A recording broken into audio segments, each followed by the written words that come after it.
नमस्कार भाइयों, कैसे हैं आप लोग। उम्मीद करता हूँ अच्छे ही होंगे। आज जो है ये वीडियो है, ये नाइटफॉल के ऊपर है। बहुत सारे भाइयों का सवाल आता है स्वप्न दोष को लेके कि भैया हम हमारे साथ मतलब बार बार ये नाइटफॉल जैसी समस्याएं क्यों हो रही है। हम प्रॉपर तरीके से ब्रह्मचर्य का पालन कर रहे हैं।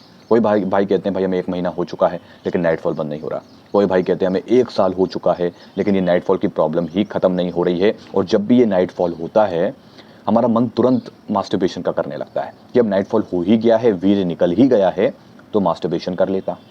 अब मास्टरबेशन कर लेता हूँ तो उसके बाद फिर एक नई शुरुआत करूँगा अच्छे से, लेकिन फिर से वही बात आ जाती है कि नाइटफॉल हो गया। आप बहुत सारी चीज़ें मैंने जो है मतलब बता रखी हैं, इससे पहले भी मैंने वीडियो बनाया था, लेकिन ये वीडियो मेरे अनुभव पर होने वाला है। मैं कुछ अपने अनुभव शेयर करूंगा। बहुत से भाइयों ने मुझसे पूछा भाई क्या आपका नाइटफॉल बंद हो चुका है, ईमानदारी से बताना। तो भैया ये वीडियो जो है पूरी ईमानदारी से मैं आपके सामने बता रहा हूँ। मैं अपने अनुभव पर बात करूँगा, क्या करना है आपको, क्या नहीं करना है, सब कुछ बताऊँगा। विस्तार से इस वीडियो को देख लेना, क्योंकि इसमें जब नाइटफॉल में जो वीर्य निकलता है, आपने शायद बहुत से वीडियोस में सुना होगा कि इससे आपका ब्रह्मचर्य नहीं टूटता, लेकिन ऐसा नहीं है। बहुत सी चीज़ें निर्भर करती हैं, हमें उसको बारीकी से समझना पड़ेगा। ठीक है, तो वीडियो को ध्यान से देखेंगे, ध्यान से समझेंगे। देखिए, सबसे पहले हम जैसे कि अभ्यास की बात करते हैं कि हमारा 8 साल से 10 साल से, अब आप अपने आप को देखो। पहले आप अपने आप को देखें कि आपका एडिक्शन कितने साल का है। ठीक, अब आपने उसको दिमाग में सोच लिया कि हाँ मेरा एडिक्शन फलाना इतने साल का रहा है।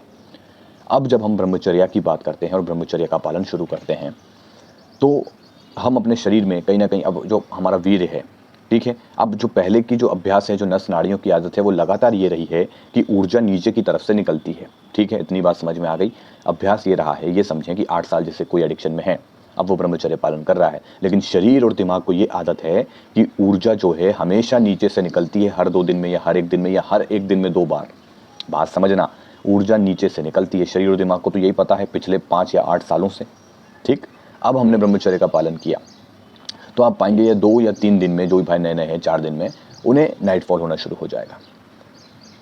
अब ये जो नाइटफॉल हो रहा है कहीं ना कहीं ये शरीर के अभ्यास की वजह से भी है, हमारे माइंड के अभ्यास की वजह से भी है। अब आपने 5-8 साल लगातार गंदे वीडियोस देखे हैं, अब आपने ब्रह्मचर्य शुरू कर दिया, तो आप क्या सोचते हो आपके दिमाग में विचार नहीं आएगा? जी नहीं, विचार तो बहुत सारे आएंगे। ये काल्पनिक कहानियां बुनने लगेगा, आप हर एक अच्छी चीज़ में भी गंदगी ढूंढने लगोगे। आपके दिमाग में इतनी गंदगी भर जाती है कि कहीं अच्छी चीज़ें भी हो रही तो आप उसमें गंदा देखोगे, अश्लीलता देखने लगोगे। ये आपके माइंड की साजिश है, क्योंकि आपने जो अभ्यास किया है वही वो आपको आगे भी दिखाएगा। यही चुनौतियां होती हैं। ठीक है, और इसी के कारणवश कई बार जो होगा, जो दिमाग में अश्लील विचार आते हैं, उसके कारण भी नाइटफॉल होता है। एक पॉइंट ये समझ लो पहले, तो इससे भी होता है। अब बहुत से भाई कहते हैं भैया हमने कुछ गंदा सोचा ही नहीं, फिर भी क्यों हो रहा है, तो इसको भी आपको समझना पड़ेगा। देखिए, ये जो नाइटफॉल की क्रिया है ये है थोड़ी खतरनाक, बात को ध्यान से समझना, लेकिन नुकसानदायक नहीं है। अब बहुत से भाई कहेंगे भैया कैसे नुकसानदायक नहीं है, मैं इससे 1-2 साल से परेशान हूँ और मैंने तो गोली दवा तक ले ली, गोली दवा ली थी, थोड़े समय के लिए ठीक हो गया, लेकिन जैसे ही गोली दवा बंद करी फिर से शुरू हो गया, जबकि मैंने कुछ गंदा ही नहीं सोचा। आप ध्यान से समझेंगे, एक दिमाग है जिसमें रात दिन अश्लील विचार आ रहे हैं, फिर भी वह ब्रह्मचर्य का पालन कर रहा है। इसमें कोई गलत नहीं है। जो अभ्यास है वो आपको लगातार परेशान, जो गलत चीज़ों का अभ्यास रहा है वो इतनी जल्दी आपका पीछा नहीं छोड़ने वाला। तो गलत विचार, दिमाग में अश्लील विचार आते हैं, इस कारणवश सुबह अगर आपको नाइटफॉल हो रहा है तो ये होगा। ठीक है, मेरी बात को ध्यान से समझो, ये चीज़ होगी। इसके लिए हमें शुद्ध चिंतन, शुद्ध विचार जरूरी है। उसके लिए अध्यात्म से जुड़ना जरूरी है, अच्छे वीडियोस देखना जरूरी है, जैसे कि हमारे और भी आध्यात्मिक वीडियोस जो होते हैं यूट्यूब पर, अच्छे वीडियो, संगति अच्छी करो देखने की। बात समझ में आ रही है? टीवी में भी कुछ गलत आ रहा है, टीवी मत देखो। बात समझ में आ रहा है? आपको ये सावधानियां रखनी होगी। अब देखिए दूसरा पॉइंट कि हमको बंद ही नहीं हो रहा, हमारे दिमाग में कोई अश्लील विचार नहीं आ रहा है। देखिए, आपके दिमाग में कोई अश्लील विचार नहीं है। ठीक, अब कुछ कुछ होता है एक डर के कारण। दूसरा पॉइंट ध्यान से समझो, डर के कारण। एक डर, ऐसा डर, अब किसी व्यक्ति ने ब्रह्मचर्य का पालन किया है, अब उसके दिमाग में हर वक्त ये चलता है कि कहीं कल सुबह मुझे नाइटफॉल तो नहीं हो जाएगा, या कल सुबह जैसे अब उसको नाइटफॉल नहीं हुआ तो वो बड़ा खुश होगा कि आज मुझे नाइटफॉल नहीं हुआ, लेकिन तुरंत उसको अगले दिन की चिंता सताने लगेगी कि कहीं कल सुबह तो नाइटफॉल नहीं होगा, भाई आज तो नहीं हुआ, कहीं कल तो नहीं हो जाएगा। दिमाग में कहीं ना कहीं आप ट्रिगर दे रहे हो कि नाइटफॉल हो। बात को ध्यान से समझना, हम अगर किसी चीज़ का डर बैठा लेते हैं अपने अंदर तो ये कहीं ना कहीं उस डर को क्रिएट करने लगता है। आप कोई हॉरर चीज़ देख रहे हो, आप जानते हो कि वो मोबाइल के अंदर है, कुछ बाहर निकल के नहीं आने वाला है, लेकिन कहीं ना कहीं आपका दिमाग अंदर से डर क्रिएट कर देता है कि कुछ तो है उसके अंदर। जैसे कि ये मोबाइल है, मैं कोई हॉरर चीज़ देख रहा हूँ, लेकिन एक ऐसी दिमाग ऐसी क्रिएट करेगा जिससे हमें सच में डर लगने लगेगा। ऐसी सिचुएशंस में कई बार ऐसा होता है। मेरी बात को समझ आइए, दिमाग खेल खेलता है आपके साथ में। इसी को तो कहते हैं भैया इंद्रियों पर काबू पाना इतना आसान नहीं है, ठीक है, बहुत ज़्यादा तपना पड़ता है। तो आप ऐसे ही समझो कि जैसे नाइटफॉल जो है, तो इसका भी बहुत से भाइयों ने डर बना लिया है। पूरा वीडियो देखो, सब समझ में आ जाएगा। इसका भी लोगों ने डर बना के रखा हुआ है। अब जैसे 5 दिन किसी व्यक्ति को नाइटफॉल नहीं हुआ, 5 दिन उसने अच्छे से ब्रह्मचर्य पालन कर लिया। अब 6वें दिन जो है उसके दिमाग में चल रहा था यार नाइटफॉल नहीं हुआ, कितना अच्छा लग रहा है, नाइटफॉल बिल्कुल नहीं हुआ, शायद मेरा नाइटफॉल ठीक हो गया है। अब अगले दिन वो पाता है कि उसका नाइटफॉल हो जाए। भाई जैसे किसी किसी का डर है, उसको बहुत ज़्यादा डर है कि यार कल नाइटफॉल ना हो जाए, अगर नाइटफॉल हुआ ना तो मेरा ब्रह्मचर्य तो गियो, क्योंकि नाइटफॉल होता है तो मुझे बहुत ही गंदा लगता है और फिर मुझे ब्रह्मचर्य नष्ट करने का मन करता है, क्योंकि वीर्य तो निकल ही गया है तो क्यों ना मास्टरबेशन से पूरा वीर्य निकाल दूं। इस तरीके की दिमाग में थिंकिंग चलने लगती है। तो वो जो है डर के कारण भी एक चीज़ होती है। दूसरा पॉइंट आप अच्छे से समझ लो, बाकी मेरा अनुभव मैं भी शेयर करूंगा, थोड़ा वीडियो समझो ध्यान से। अब तीसरी ऐसी कंडीशन होती है वो है खान पान को लेके। जी हाँ, बिल्कुल सही सुना आपने, खान पान को लेके। जब आप कह रहे हैं कि आपके दिमाग में कोई अश्लील विचार नहीं आ रहा है, मैं पूरे नियम अनुशासन से ब्रह्मचर्य का पालन कर रहा हूँ, तो तीसरी चीज़ इसमें आ जाती है खान पान को लेके। ठीक है, अश्लील विचार से भी होता है, डर के कारण भी कि एक डर बना रहना कि कल नाइटफॉल ना हो जाए, इसके कारण भी, और खान पान को लेकर भी। जी हाँ, आप हद से ज़्यादा गर्म चीज़ों का सेवन करते हैं, नाइटफॉल होगा। आप ज़्यादा मिर्च मसाले का सेवन करते हैं, नाइटफॉल होगा। बात समझ में आ रही? आप ज़्यादा खट्टे मीठे चीज़ों का सेवन करते हैं, नाइटफॉल होगा। आप फास्ट फूड का सेवन करते हैं, नाइटफॉल होगा। आपने कहा कि मैं महीने में एक बार फास्ट फूड खा लेता हूँ, आपने महीने में एक बार फास्ट फूड खाया और महीने में ही कहीं 2 या 3 बार फास्ट फूड खाने के बाद नाइटफॉल हो गया। आपको बहुत ज़्यादा चाय पीने की आदत है, आप दिन में 3 बार चाय पीते हैं, आपको नाइटफॉल हो सकता है, बिल्कुल हो सकता है। सबकी अलग अलग परिस्थितियाँ हैं। कोई रात में गर्म दूध पी के सोते हैं तो सुबह हो सकता है आपको नाइटफॉल हो जाए, क्योंकि भाई साहब हमारे वीर्य को अभी ठहरने की आदत नहीं है। हम पिछले 5 या 8 सालों से लगातार वीर्य को निकाल रहे हैं, घर्षण कर रहे हैं, तो नस नाड़ियां हो गई हैं कमजोर। अब जैसे तैसे आपने ब्रह्मचर्य पालन करके अपने वीर्य को जो है उसकी रक्षा करने की कोशिश करी, एक प्रकार से आपने रोकने की कोशिश करी। अब ऊपर से हमने कोई खट्टी चीज़ खा ली, जैसे कि नींबू का अचार। आपने नींबू का अचार खा लिया भर भर के मात्रा में भैया, अब खा लिया तो वो खट्टा पदार्थ कहीं ना कहीं क्या करेगा, आपके जो पहले से ही जो नस नाड़ियाँ कमज़ोर है ना, वहाँ पे जाके कहीं ना कहीं और चिकनाई फैला देगा। मेरी बात को समझना ध्यान से, ऐसी चीज़ें क्रिएट करेगा वो कि कहीं ना कहीं आपका वीर्य निकले, तो उतने ही मक्खन की तरफ वीर्य निकलना शुरू हो जाएगा। भले ही आपके वीर्य में कोई जान नहीं है, आपका वीर्य पानी बन चुका है, तो भैया और गड़बड़। जिसका वीर्य बिल्कुल पानी बन चुका है ना, उसका वीर्य तो आए दिन निकलता है। वो शौचालय जाएगा, वहाँ भी उसका वीर्य निकलेगा, ताकत लगाएगा, उसका वीर्य निकलेगा। तो खान पान में भी ध्यान रखना जरूरी है। तो सबसे पहले खान पान में ये ध्यान रखो कि ज़्यादा गर्म चीज़ें मत लो। दूध पीते हो तो हल्का कुनकुना करके पियो, एकदम थोड़ा मतलब नॉर्मल ठंडा थोड़ा सा। ज़्यादा मिर्च मसाले का सेवन मत करो। घर में ज़्यादा मिर्च मसाले डलते हैं तो भैया सावधान, आपको थोड़ा सा बगावत करनी पड़ेगी। मिर्च मसाले कम करो, ये आपके लिए भी अच्छा है और आपकी परिवार की सेहत के लिए भी। और खट्टे मीठे चीज़ें, जैसे कि मुझे, अब मैं अपना अनुभव शेयर करता हूँ आपसे। जब मैंने ब्रह्मचर्य की शुरुआत करी थी तो मुझे लगातार हर महीने 10 दिन नाइटफॉल हुआ। लगातार 10 से 12 दिन तो होता ही था, क्योंकि मैं खान पान में कोई भी सावधानी नहीं बरत रहा था। खासकर मुझे खुद को नींबू का अचार और पराठे बहुत ज़्यादा पसंद है, तो मैं इनका सेवन ज़्यादा कर रहा था और लगातार मुझे नाइटफॉल हुए।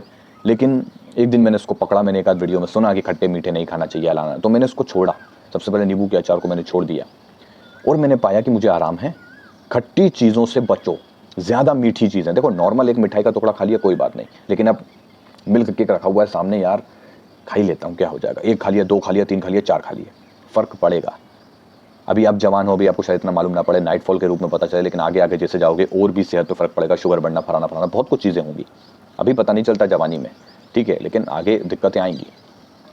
तो ऐसे ही मेरे साथ भी हो रहा था। मैंने नींबू के अचार को छोड़ा, खट्टी चीज़ों को बंद करा, सबसे पहले तो बाहर के फास्ट फूड को बंद करा, तो धीरे धीरे इंप्रूवमेंट आया। ऐसा नहीं कि मुझे नाइटफॉल नहीं हो रहा था, फिर भी मुझे कहीं ना कहीं नाइटफॉल होता, क्योंकि कहीं ना कहीं दिमाग में कहीं अश्लील विचार आ जाए। ऐसा थोड़ी कि मैंने एकदम से कहीं बहुत बढ़िया ब्रह्मचर्य कर लिया था, जी नहीं, मुझे फिर भी जो है दिमाग में अश्लील विचार आ रहे थे, मैं उनसे अपना ध्यान हटाता था। फिर भी कहीं ना कहीं महीने में जब मैंने खान पान का ध्यान रखना शुरू किया, तो महीने में फिर मुझे मुश्किल से 2 या 5 बार, मुश्किल से 5 या 2 बार नाइटफॉल हो रहा था। तो ऐसे ही धीरे धीरे हमारी दिनचर्या पर ही निर्भर करता है। बात समझ में आ रही है? खान पान में आपको सबसे ज़्यादा मैंने बता दिया है, गर्म चीज़ों से बचो। जैसे रोटियां आप गर्म खा रहे हो खूब, नॉर्मल थोड़ी ठंडी खाओ अपने घर में, या रोटी को थोड़ी देर जैसे उतर गई थोड़ी देर रख दो, 15-20 मिनट के बाद रोटी का सेवन करो, ठीक है। तो गर्म चीज़ें ज़्यादा मत खाओ, ज़्यादा मिर्च मसाला मत खाओ। खाने में अपने थोड़ा सा सैलेड वगैरह, ककड़ी हो गई, थोड़ा सा प्याज भी आप ले सकते हो, थोड़ा ये जो टमाटर वगैरह है, थोड़ा सैलेड वगैरह, ठीक है। अब जैसे अभी गर्मियाँ चल रही हैं तो गर्मियों में ठंडा कुछ भी आप जूस वगैरह का सेवन करो, है ना। तो ये चीज़ें, खट्टी मीठी चीज़ों से बचो। खट्टी मीठी समझते हो ना, खट्टी का स्वाद भी आपने लिया है, मीठी का भी लिया है, तो ये चीज़ें समझो, इनसे बचना होगा आपको, ठीक है। कुछ पाने के लिए कुछ खोना पड़ेगा। अगर नाइटफॉल समस्या को ख़त्म करना है, उसकी आदत को बदलना है, तो नए अभ्यास बनाओ, बहुत चीज़ें निर्भर करती हैं। एक परिस्थिति इसमें मतलब नहीं है, सबकी परिस्थितियाँ अलग अलग हैं, ठीक है। अब बहुत से भाई जैसे वो कहते हैं कि भैया हमने कोई गलती नहीं करी, नहीं भाई कहीं ना कहीं गलती होगी, ठीक है। कहीं ना कहीं शरीर का जो अभ्यास है वो होगा। अब आज की डेट में मुझे नाइटफॉल होता है कि नहीं? जी हाँ भाई होता है, लेकिन मुझे हर महीने नहीं होता, मुझे 2-3 महीने तक कोई नाइटफॉल की शिकायत नहीं होती है। वो भी तब होगा मुझे नाइटफॉल जब मैं कहीं बाहर गया हूँ। जैसे अभी थोड़े समय पहले की बात है, मेरी नानी का निधन हो गया था, तो मैं बाहर गया हुआ था। अब बाहर गया हुआ था तो वहाँ पे मुझे स्वाभाविक है, आप गमी में गए हो तो आपको एडजस्ट करना पड़ता है। आप अपने घर की तरह वहाँ मनमानी नहीं कर सकते। वहाँ गए हैं, एडजस्ट करना पड़ा, कुछ खट्टा खाने में भी आ गया। हालांकि मैंने अवॉइड किया, लेकिन अब परोस दिया तो क्या ही करें, थोड़ा खट्टा में भी आ गया। दिनचर्या थोड़ी बदली, थोड़ा पानी चेंज हुआ, इफेक्ट पड़ा। वहाँ मुझे नाइटफॉल नहीं हुआ, यहाँ आया अपने घर वापस तो मुझे नाइटफॉल की प्रॉब्लम हुई। तो क्या मैं अपना ब्रह्मचर्य नष्ट कर दूँ, मास्टरबेशन कर लूँ? जी नहीं, बिल्कुल भी नहीं। ये चीज़ें तो होंगी, ये तो एक प्रकार से आपका टेस्ट होता है। अब बहुत से भाई कहते हैं भैया नाइटफॉल हो गया यार, अब मन नहीं कर रहा। ये गलतफहमी है आपकी। नाइटफॉल हो गया, तुरंत जाइए, नहा लीजिए, अपने प्राइवेट पार्ट को साफ कीजिए ठंडे पानी से। ठंडे पानी से हर हर गंगे बोल के भैया नहाओ और आगे बढ़ो। ये थोड़ी कि नाइटफॉल हो गया तो फिर मैं और अश्लील विचार देखूं, मोबाइल में फटाफट सर्च करूं और मास्टरबेशन करने लगूं। ये एक ट्रैप है, ये एक दिमाग की साजिश है। आप ऐसे में कभी आगे नहीं बढ़ पाओगे। तो सबसे पहले एक चीज़ अच्छे से समझ लो कि नाइटफॉल हो गया है तो आपको ब्रह्मचर्य नष्ट नहीं करना है। अब एक और चीज़ समझो, खुद से चेष्टा करना। जैसे कि आप ब्रह्मचर्य पालन कर रहे हो लेकिन स्क्रॉलिंग कर रहे हो, स्क्रॉलिंग में आपको कोई नग्नता दिख गई, आपने जानबूझ के कुछ गलत देख रहे हो, ऊपर से नीचे नोटिस कर रहे हो और लगातार कुछ थिंकिंग बना रहे हो, मतलब आप खुद ही ट्रिगर ले रहे हो कि मैं देख के कुछ ले रहा हूँ, तो आप जानबूझ के अपना नाइटफॉल करवा रहे हो और ये ब्रह्मचर्य टूटने में ही माना जाएगा। बात समझ में आ रही है कैसे? जैसे आपके हाथ में है मोबाइल फ़ोन, आप स्क्रॉलिंग कर रहे हैं, आप जानते हैं कि मना है, आपको अच्छे कंटेंट फॉलो करना है, लेकिन आप स्क्रॉलिंग कर रहे हैं, उसमें आपको कोई रील ऐसी दिख गई जिसमें नग्नता है। अब आपने वो रील है 15 सेकंड की, लेकिन आपने उसको स्किप नहीं किया, आपने उसको 15 सेकंड पूरा देखा है। आप जानते हुए कि उसमें अश्लीलता है, यानी आपने खुद से चेष्टा करी कि मैं देख रहा हूँ, मैं जानता हूँ ये गलत है लेकिन मैं फिर भी देख रहा हूँ, खुद से चेष्टा करी और अश्लील विचार आया है। अब आपने उसके बारे में दिन भर चिंतन किया, उसके जैसे 10 रील और देखे, तो अगली सुबह आपको नाइटफॉल होगा, आपके दिमाग में अश्लील विचार चलेंगे। ये होती है खुद से चेष्टा करना। अब गलती से कुछ सामने आ जाए, गलती से कुछ आ गया, आप 15 सेकंड का है वो, आपने उसको इग्नोर करा, बात समझ में आ रही है? आपने इग्नोर करा, आपने स्क्रॉलिंग करी ही नहीं, आपने अच्छे कंटेंट को फॉलो किया और इस बीच अगर नाइटफॉल हो गया तो वो ब्रह्मचर्य टूटने में नहीं आता। आ गई मेरी बात समझ में अच्छे से? तो ये आपके ऊपर भी निर्भर करता है, आपकी दिनचर्या पर निर्भर करता है। इसलिए कहता हूँ नियमानुशासन से रहो, खान पान का ध्यान रखो। खान पान में सिर्फ ज़्यादा गर्म खाना मत लो, नॉर्मल लो, ज़्यादा मिर्च मसाला मत लो, हल्का फुल्का नॉर्मल लो। थोड़ा अभी गर्मियाँ हैं, ठंडा तरबूज वगैरह इन सब का सेवन करो, फल फ्रूट का सेवन करो, ठीक है। और जैसे खट्टी मीठी चीज़ें, इनसे बचो, बस यही सावधानियाँ हैं। बात समझ में आ रही है? चाय वाय पीते हो, दिन में एक बार कर दो, कट चाय ले लो थोड़ी सी, तो ऐसे ही आपके जो है नाइटफॉल धीरे धीरे बंद होगा। देखो आज भी मुझे कहीं ना कहीं नाइटफॉल की समस्या हो जाती है, मुश्किल से 2 या 3 महीने में एक बार, जब मुझे कहीं मेरा थोड़ा ध्यान भटका हो या कुछ गलत खान पान में आ जाए तो होता है। बाकी मुझे कोई डर नहीं है नाइटफॉल का। नाइटफॉल चाहे कितना कुछ भी हो जाए, ये मुझे मेरे लक्ष्य से भटका नहीं सकता। मेरा ब्रह्मचर्य नहीं टूटेगा तो नहीं टूटेगा, ये मेरा विश्वास है। ओवर कॉन्फिडेंस नहीं, अपने ऊपर भरोसा है मुझे, ठीक है। और बाकी अगर अपने मन से नाइटफॉल हो भी जाता है तो इतना परेशान होने की ज़रूरत नहीं है, इस चीज़ का बस डर मत बनाइए, ठीक है मेरे भाई। तो मैंने पूरी तरीके से आपको स्पष्ट कर दिया है, ठीक है। मुझे आज भी ये चीज़ें होती हैं, लेकिन मुश्किल से 2 या 3 महीने में एक बार होती होंगी, वो भी कि कोई अगर ऐसी परिस्थिति आ जाए, जैसे कल मुझे नहीं पता क्या परिस्थिति होगी, ठीक है, तो उस हिसाब से। बाकी वीडियो थोड़ा लंबा हो गया होगा, लेकिन अगर आपने यहाँ तक देखा है तो आपको समझ में आ गया होगा अच्छे से। चलिए मिलते हैं फिर अगले वीडियो में, धन्यवाद।